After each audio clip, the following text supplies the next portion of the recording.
siswa PTB Ujet 1 UIN Salatiga yang mau melaksanakan praktek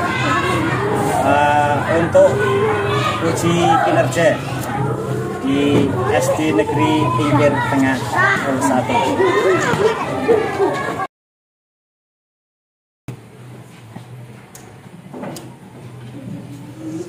Assalamualaikum warahmatullahi wabarakatuh. Waalaikumsalam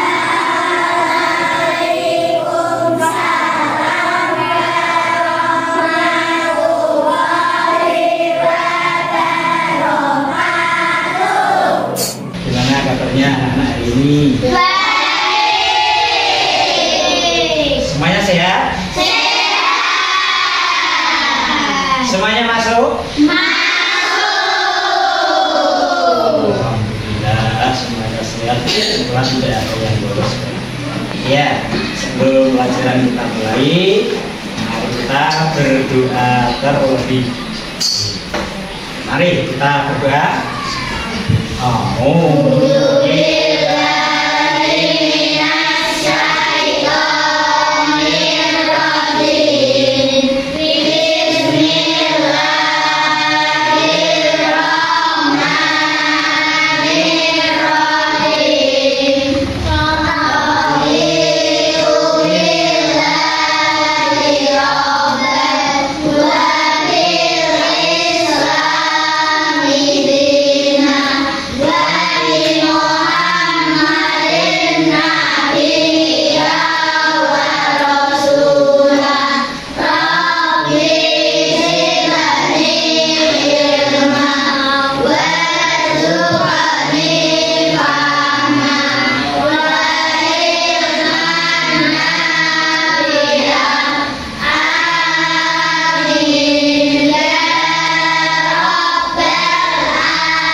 Sudah berdoa untuk mengawali pelajaran pada pertemuan hari ini.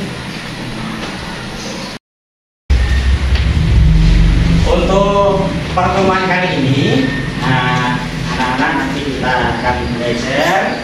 Kita adalah masih belajar tentang materi yang kemarin, masih sama, yaitu kita pelajarannya pendidikan agama Islam.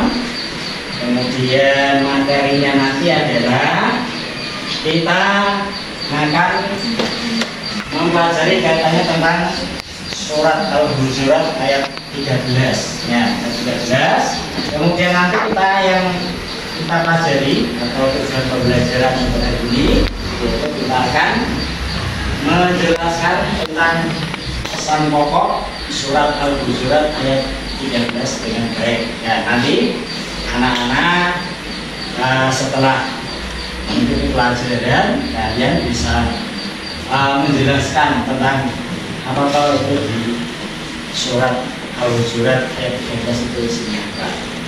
Jadi ya anak-anak? Ya.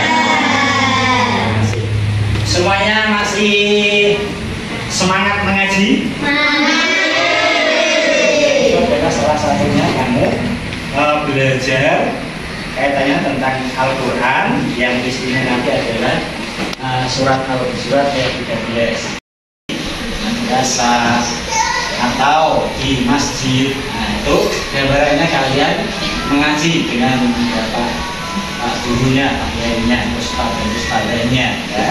Sudah ada sendiri-sendiri, itu kaitannya kalian masih semangat mengaji. Nah itu kaitannya mengaji, yaitu adalah yang kamu pelajari hari ini seperti hari ini, yaitu surat Al-Hujurat ayat 13. Namun bukan kita nanti yang kita pelajari tentang mengajinya bukan, tapi nanti yang kita pelajari adalah tentang isi pokok kandungan dari surat Al-Hujurat ayat 13 ini. Nah di sini kamu bisa melihat ada tampilannya. Itu gambar apa? Yang dari belakang bisa terlihat? Bisa. Apa coba? Apa bacaan yang di atas itu?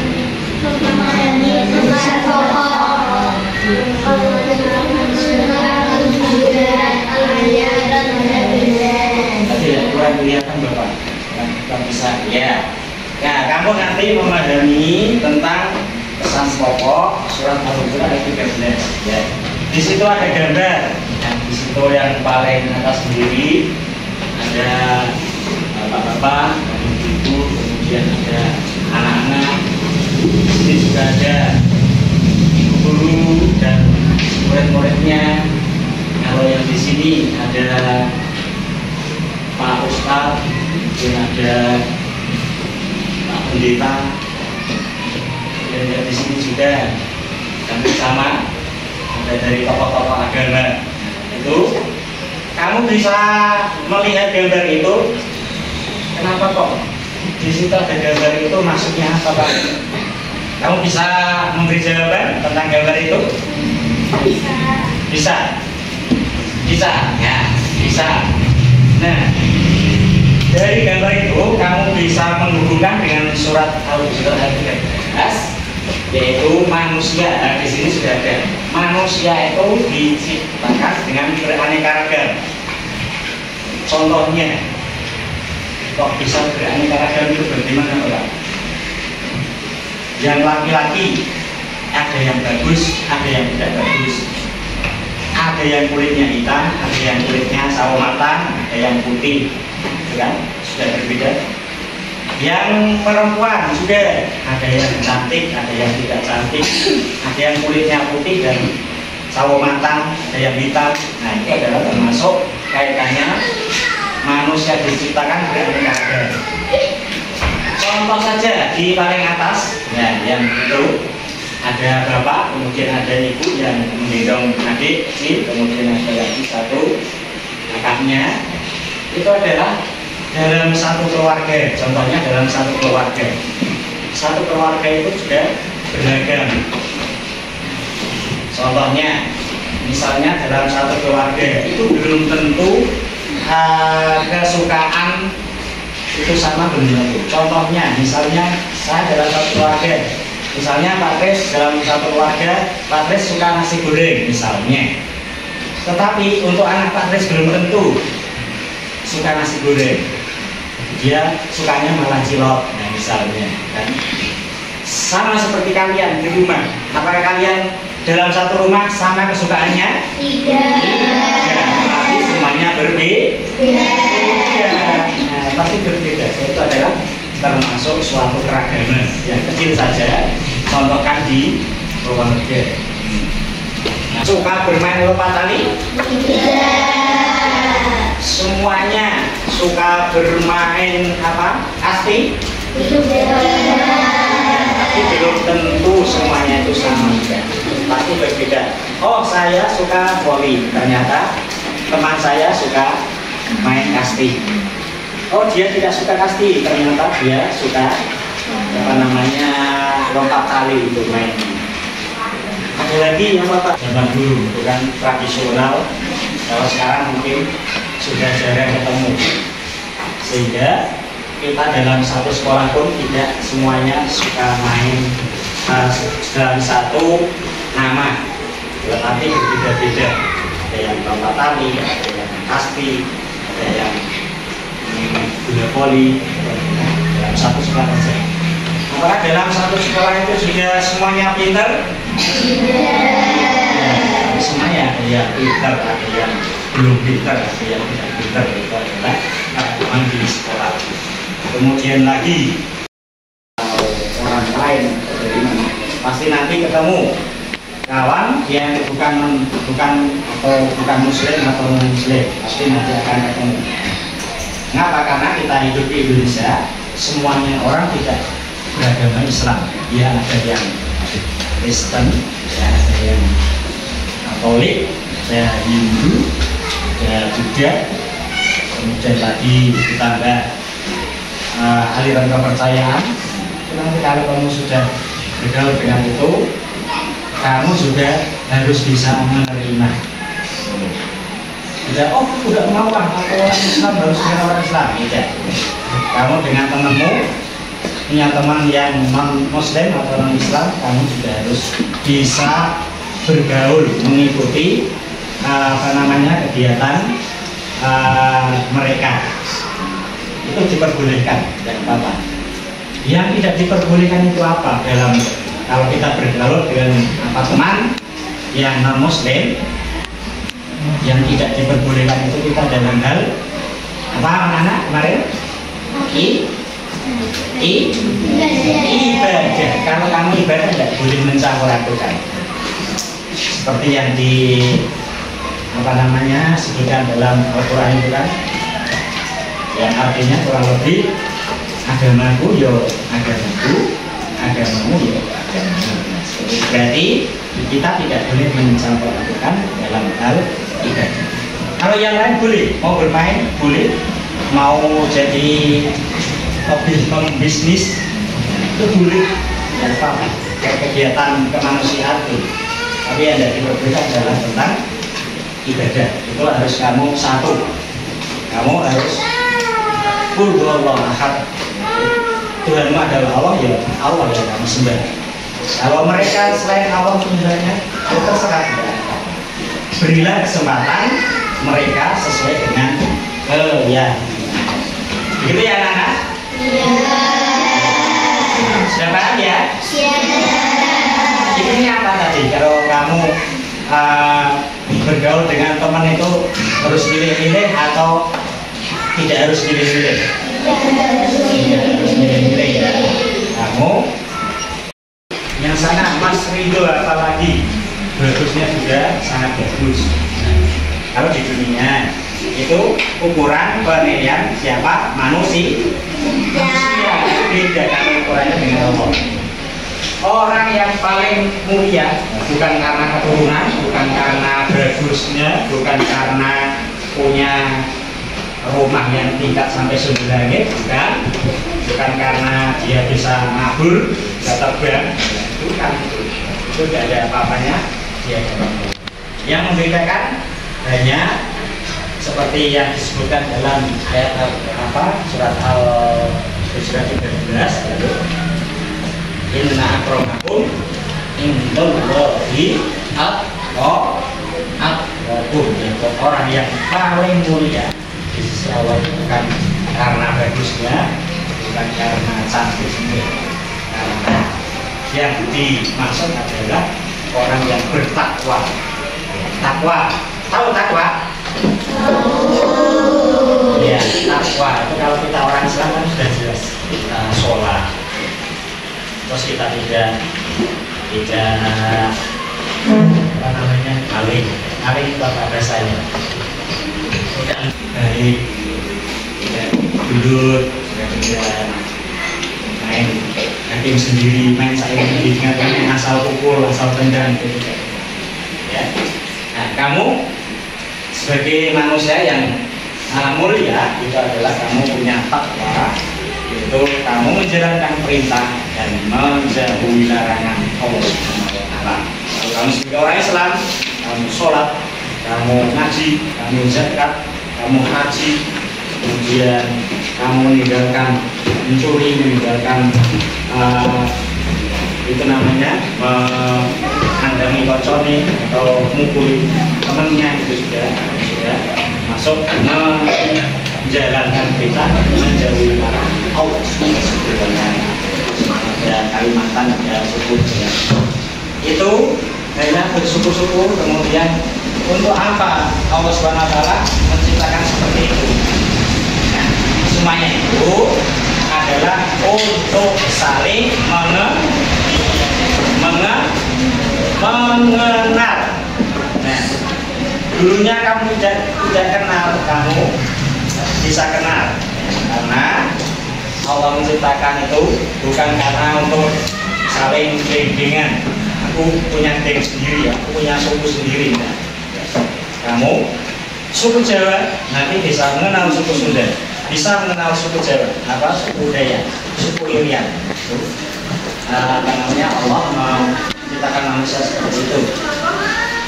Kemudian lagi saling mengenal, saling melengkapi, saling membantu. Nah, kamu tidak boleh aku orang Jawa, ya aku kedua Jawa, ya harus kamu harus bisa berkolaborasi, harus bisa bekerja sama dengan orang lain, yaitu contohnya beda suku tadi. Ya. Jawa tidak harus orang Jawa semua, orang Irian juga tidak harus orang Jawa semuanya, bisa berkolaborasi Jawa, Irian atau Dayak. Nah, itu adalah kaitannya tentang Allah menciptakan kalian semuanya di dunia ini. Ya.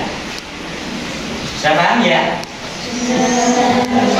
Kalau sudah, berarti kalian bisa memahami tentang kaitannya surat Al-Hujurat ayat 13. Yang kedua, Allah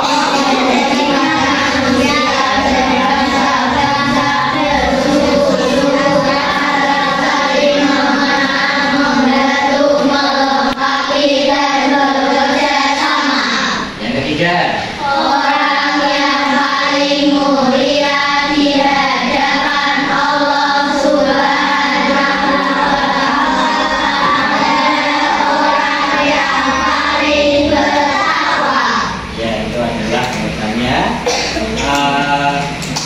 kesimpulan dari kisah menyimpulkan atau memberikan kesimpulan. Isinya kaitannya seluruh manusia itu sama, tidak berkait kaitannya kulit hitam atau kulit putih, tidak ada bedanya, sama derajatnya. Nanti beda derajatnya adalah di hadapan Allah.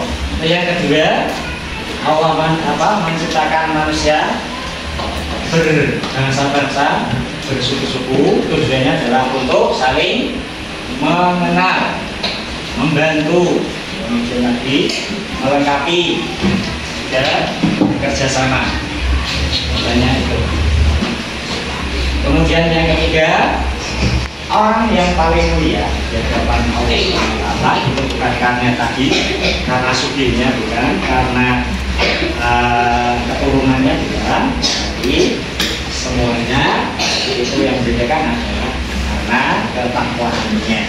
Tadi takwa sudah disebutkan, yaitu menjalankan perintah dan menjauhi larangannya. Paham ya anak? Oke, terima kasih. Kalau sudah paham, kamu nanti secara berkelompok menyelesaikan tugas secara kelompok. Siap ya?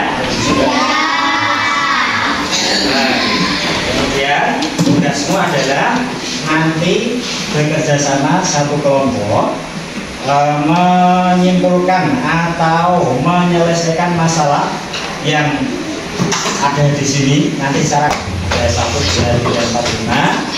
Nanti masing-masing kelompok harus aktif kelompoknya sendiri, tidak boleh kerjasama antar kelompok.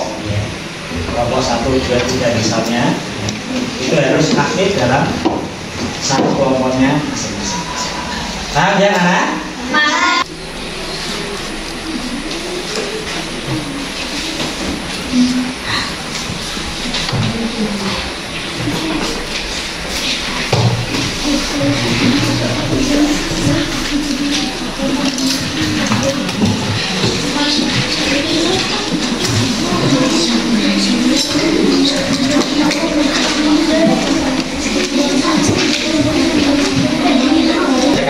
Tadi sudah saya sampaikan dengan kelompok kalian masing-masing baca dan pahami apa yang ada di situ. Setelah itu kamu baru mengerjakan atau menyelesaikan tentang masalah yang ada di situ.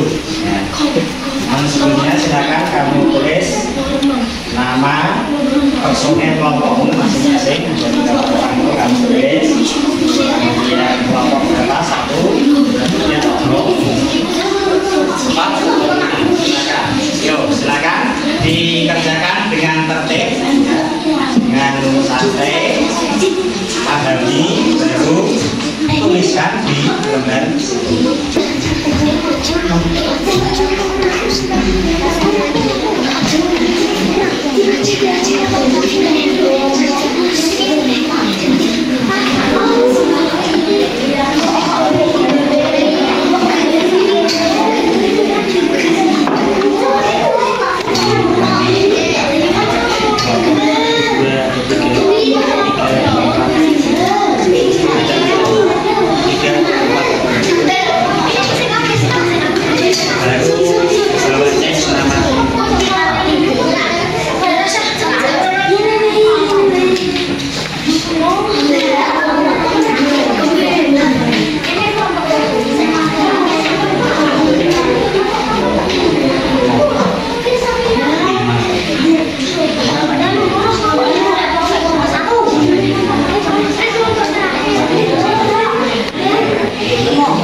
Bawahnya itu nama teman-teman.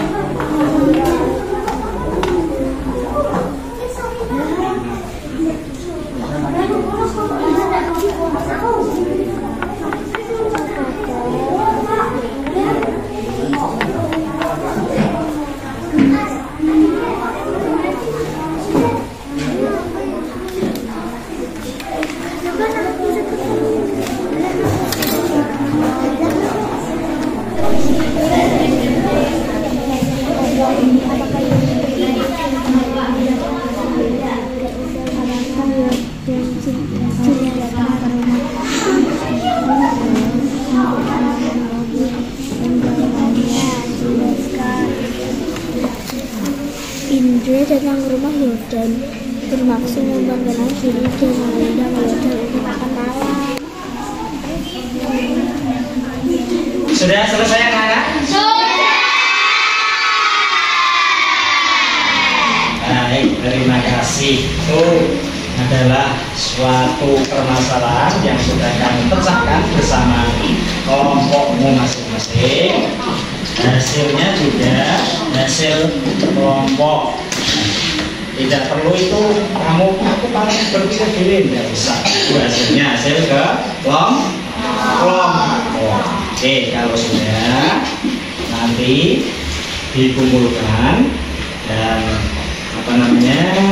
kita nanti bisa untuk menutup dikumpulkan ya anak? Oke, kan saya mulai dari kelompok ini.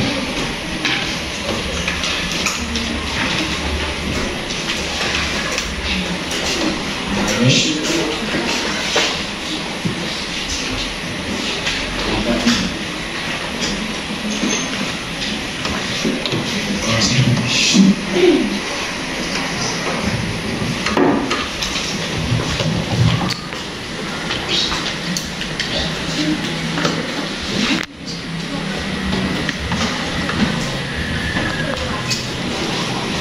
baik, semuanya sudah mengumpulkan ya anak? Sudah.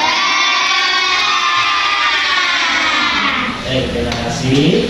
Kalian sudah antusias mengerjakan kelompok secara kelompok, semuanya sudah terisi. Ini semoga menjadi pengalamanmu dalam menyelesaikan masalah tentang surat ke-13, kemudian tentang keragaman atau perbedaan-perbedaan yang terjadi di lingkungan kita. Baik, untuk selanjutnya karena kalian sudah tugas, kira-kira ada pertanyaan anak-anak? Tidak. Semua sudah paham ya? Sudah.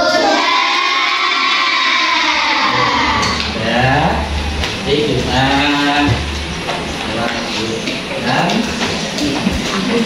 lanjutkan tutup untuk pertemuan kali ini. Semoga apa yang kita lakukan, belajar kita hari ini membawa manfaat untuk kita semuanya. Amin. Kita tutup ya? Iya. Oke, terima kasih atas perhatian kalian semuanya. Kalian sudah belajar dengan baik, dengan rapi, dengan rajin. Kita tutup untuk pertemuan kali ini dengan bacaan hamdalah bersama-sama.